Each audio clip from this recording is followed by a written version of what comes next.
You know, the Prophet ﷺ did not only do one animal, he used to do two.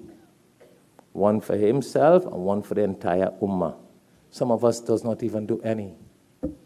And we all find an excuse, oh, it's difficult, it's hard, it's expensive. Come on. You live, we here in America, you buy cars in US dollars. You put tires, or you have a Mercedes-Benz, do you go and put a donkey cart wheel on it? Do you? No, you don't do that. You look for the best tires. Michelin, and what again? Whatever Lin, huh? All the Lins. With warranty also. I want time to do Qurbani, we off the side. Too expensive, too hard, can't find anything. But if we got to go online and Google and get Amazon to ship you a tire for your car, most expensive you're going to do it. A tire. I'm not talking about an engine, down the tire. The lowest of the low on the car. Yeah. But when it comes to the Qurbani wa tarakna alayhi fil akhirin, you see, this is where inna hadha lahu al bala'ul mubin comes in. Allah knows it's a test. So it was a difficult thing for Prophet Ibrahim ﷺ, his one son, his beloved son, to go and sacrifice the son because Allah says to do it. But Allah wanted to test him. And that's why the law and the Sharia says, if you can afford it and you have the means, we need to just do a Qurbani, sacrifice. Allah only wants to test us. And this is no Qurbani that we do really, in comparison to him being called upon to sacrifice his son.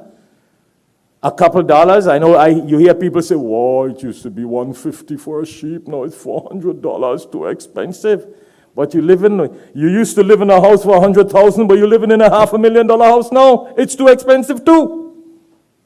It's not expensive to live in a $500,000 house when you used to live in $100,000 once upon a time. You used to drive a $25,000 car. Now you drive a $75,000 car. It's not expensive, but a Qurbani is expensive. Yeah. I remember the days we used to walk with a little phone, $75, $50. Now people walk in with iPhones for $1,000. You can buy two or three sheep with that. I think we should open a business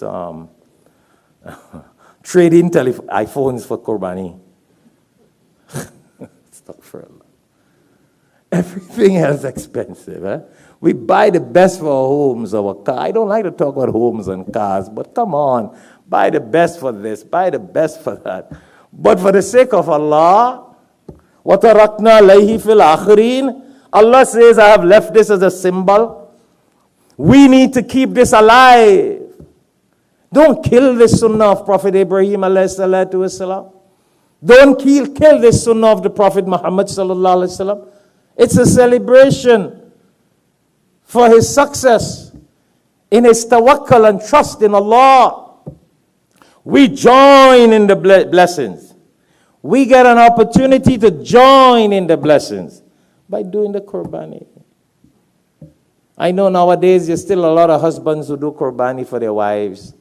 They pay for the animal. But remember, the Sharia is if the wife can buy her own motor car and buy her own cellular phone and buy her own $10,000 jewelry and buy her own expensive dunya things. What happened? Can't you do your own Qurbani also? If you want to get your full blessings, you need to do it, wife. Spend your money for it. You have money for everything else, vacation, tour, but you don't have money for Qurbani. If you're not working and you don't have your own income, or if you're not working but you have money, and your husband can afford it to do it for you, MashaAllah. Go ahead and do it, husband. Do for her and do for the other wives too. No problemo. But come on. That's the same thing with your young teenage children who can afford it. Teach them from now. Spend. Make that sacrifice. وَتَرَكْنَا عَلَيْهِ فِي الْآخِرِينَ. Let them learn to continue this symbol of Prophet Ibrahim ﷺ that Allah has commanded in the Quran and left as a symbol for us to do. You're going to teach them how to have a big house, how to have a nice car, how to have a nice phone, how to have a nice career, but you don't teach them how to follow the sunnah of the prophets.